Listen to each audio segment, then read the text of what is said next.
Habari mpendo mtazamaji upote pale ulipo katika ufuatiliaji kwa channel hii ya Aisha's Food.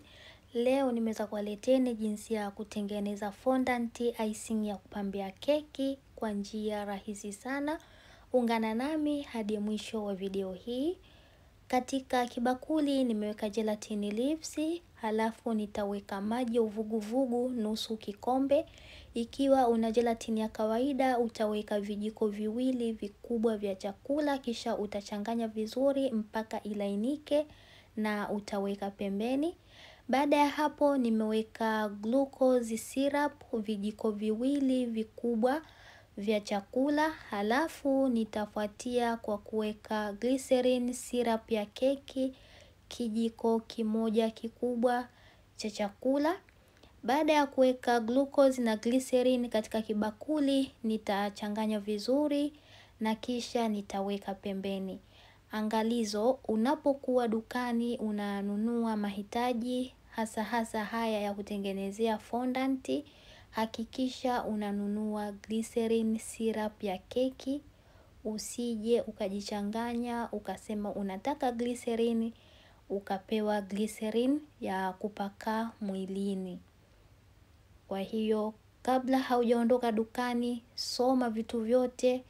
Kama kuna kitu ambacho kiko tofauti, basi unaweza ukabadilisha. Baada ya hapo nina icing sugar gram 500.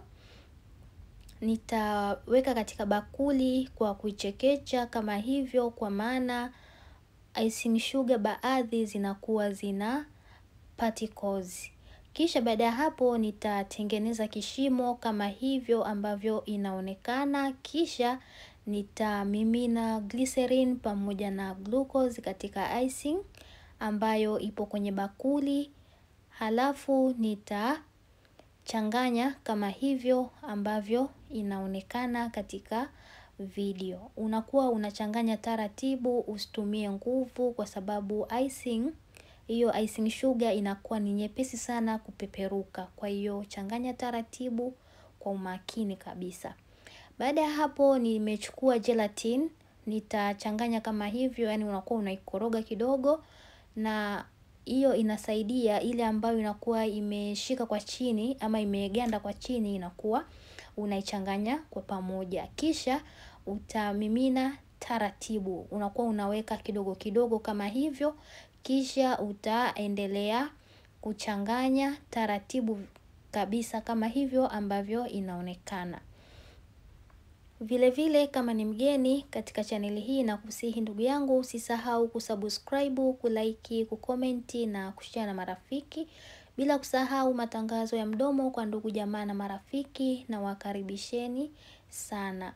Na ikiwa unaona chombo ambacho umewekea fondant yako ni kidogo, basi unaweza ukaweka katika chombo ambacho ni kikubwa, ama ukatafuta eneo ambalo itakuwa ni rahisi katika kutengenezea fondant yako. Na hapo nakuwa na kanda fondant kama vile ambavyo na kanda unga wa chapati.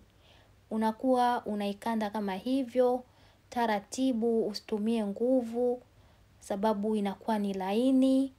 Na kisha kama ikiwa unaona fondant yako yani ni laini sana kiasi cha kwamba inashika mikononi, yani inakuwa inanasia, unaweza ukaongezea CMC, inakuwa inasaidia sana kukazanisha fondant.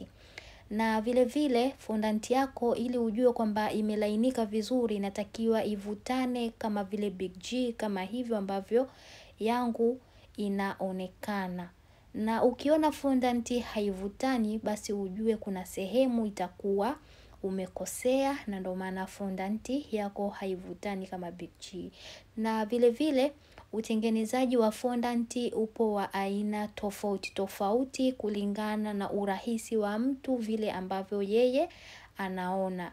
Kwa hiyo pendelea kuangalia utengenezaji wa fondant ili uchague uchaguzi wako, lakini kwangu mimi hii ndiyo rahisi sana katika kutengeneza fondant, na unakuwa hautumii muda mrefu katika kuandaa fondant yako. Na hapo fondant iko tayari. nimechukua plastic wrap, lakini unaweza ukachukua mfuko wa plastiki halafu unaifinika fondant yako.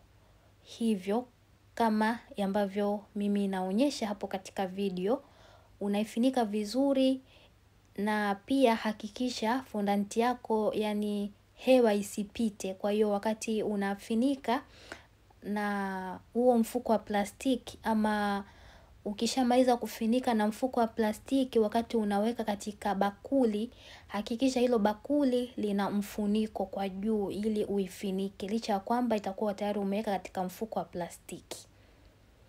Na kama unataka kutumia fondant kwa siku hiyo hiyo ambayo umeitengeneza, basi unatakiwa uiache ndani ya masaa 8 na pia usiiweke katika friji. Na pia fondant inatakiwa yani isikae zaidi ya wiki 2 kipindi ambacho unaitengeneza. Kwa hiyo tengeneza fondant, kama ni robo basi utatengeneza robo hivyo. Mpaka wakati mwingine, bye.